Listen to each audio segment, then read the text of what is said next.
Okay, we're here with the Arrows RC Viper. I just got this today and I thought I'd do a little bit of a build video. My camera only records videos in 10-minute segments, so I went ahead and I did a few of the things that I was going to do off camera because it would have taken me way longer than the 10 minutes I have. So what I've done is I went ahead and I pulled out the stock speed control. It's a 30 amp. It's very, very small. I like that a lot. And I don't know what this is about, but there's a little extra plug there. You got your standard 3-pin servo plug here, and then there's a yellow one, a 4th wire, hanging off to the side, but it wasn't like attached or anything other than this. But I'm not sure what that's for. So anyway, this is the stock one. XT60, really good quality, really small, really light. But I pulled that out and I put in a, you can't really see it, it's right up in here, it's a quadcopter speed controller, 45 amp, 2 to 6 cell, so that I can run this on a 4-cell battery.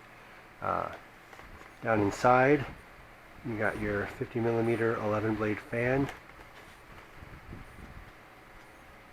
26-27 size 4500 kV motor, and this thing looks quality, like really, really good quality. From the start, what I noticed was these plastic skids are really solid. There's one up front with a little bit of an air intake, and then on the wing itself you've got 2 on the servo covers, and those things are going to hold up really well. They're very solid. Another thing I noticed was looking at these servos, whether you can see it or not, the analog Alpha Hotel 9 Golf Papa servos, 4.8 to 6 volts. So you can run this on a 6-volt circuit if you want to. My BEC gives me the option to do that, so I may. A little extra voltage, if your electronics can handle it, maybe will make it less prone to a brownout. So that would be kind of neat. I may give it a shot. The wing is a little bit flexy, but it's very strong. I double checked in here. It's the same servo for your elevator control, so that's good. In the battery bay, I've got my receiver. It's a Lemon 6-channel. I've got my BEC. All this is going to get tidied up later on. This is a Rhino 1800 4-cell, and it fits with room to spare. So that is really nice. I can strap that guy down, and I know that's not really secure, but just for the sake of showing you, with all this crap I got in there. Well, let's turn it sideways. Looks like it's a little bit tall, but I got the Velcro down there too, which is going to come out, but turn it sideways. It's a mess in there. That's okay. We'll straighten that out later. There we go. Put you, put you, put you.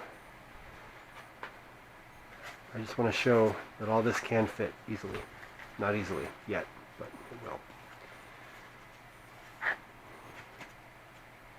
Okay, well I may need to trim some off the bottom of that just to make sure that my 4-cell battery will fit, because that's what we're hitting on right there, is the battery. So that'll be another modification, but I can just trim some of this down with an X-Acto knife, make some room for that, but that's fine. Looks like the battery's going to fit alright. So let's get building. Put you down in there, put you down in there, put you down in there, and let's put this canopy back on. There we go. Nice magnets, strong enough I can hold it by the canopy. That's going to stay on just fine. So let's start with this wing. Canopy back off. Route those servo wires up through. Grab a hold. Let's play this smart, shall we? I'm going to go ahead and test these out before I get carried away with the assembly process here. Plug you into the aileron port. Radio on.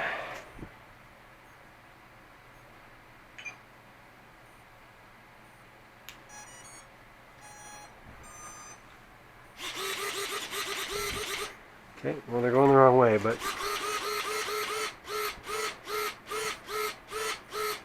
works fine. I've considered splitting these ailerons since it's just got a little Y cable there so that I can program spoilerons later on, but who knows if that's necessary. If I want to, this wing only goes on with 4 screws. It's real easy. So if I want to do that later, that's going to be easy enough. Alright, so that's good enough. Battery out, radio off. Now let's put this on for real. I meant to start a timer on my phone here so I could see if I was kind of pushing that 10-minute mark, but I forgot. So, oh well.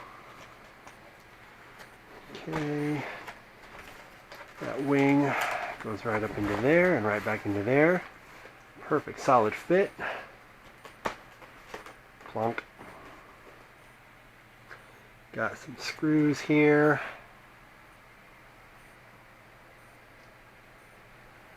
I guess I better read the manual and find out how that elevator attaches. If it's glued on, I need to get that going soon.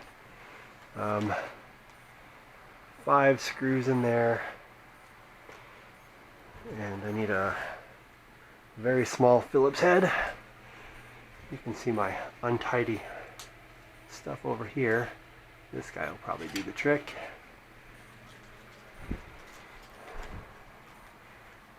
Do.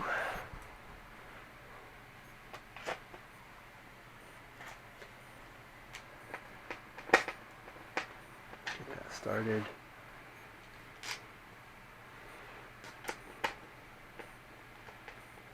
Started.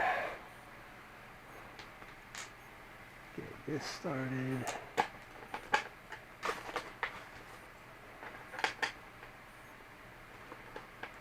That little green piece of duct tape there is because when I was swapping the speed controls out, I got frustrated at how little space there was to work. So I cut myself a little access hatch and it made it way, way easier.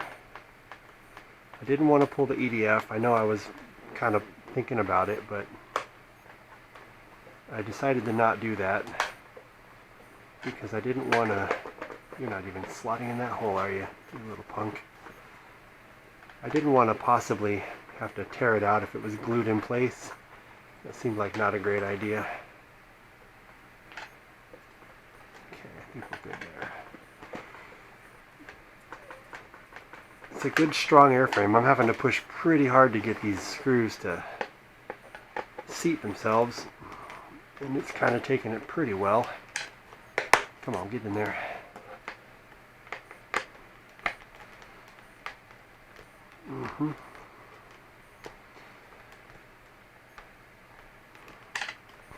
Now, once I decide whether or not I'm going to do separate ailerons, I may glue this wing on.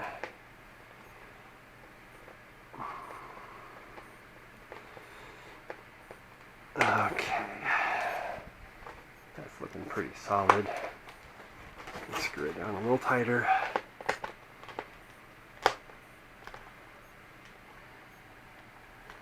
There we go. Get it real good. Pop that side in. I'm having to give this a pretty hard squeeze to get the leverage I need on these screws. They're very tight. Very, very tight. Okay. Come around here, pull it down. Come on, you.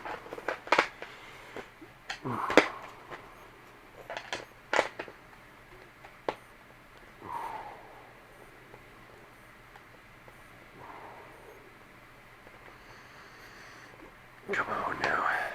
There we go. That's better. Alright, cool. So the wing's in place. That's a nice little handhold it's got there. I've got my aileron wires up there. I've got my elevator wire up there. Let's plug everything in and give everything one more test before I finalize it. You're going to go into elevator.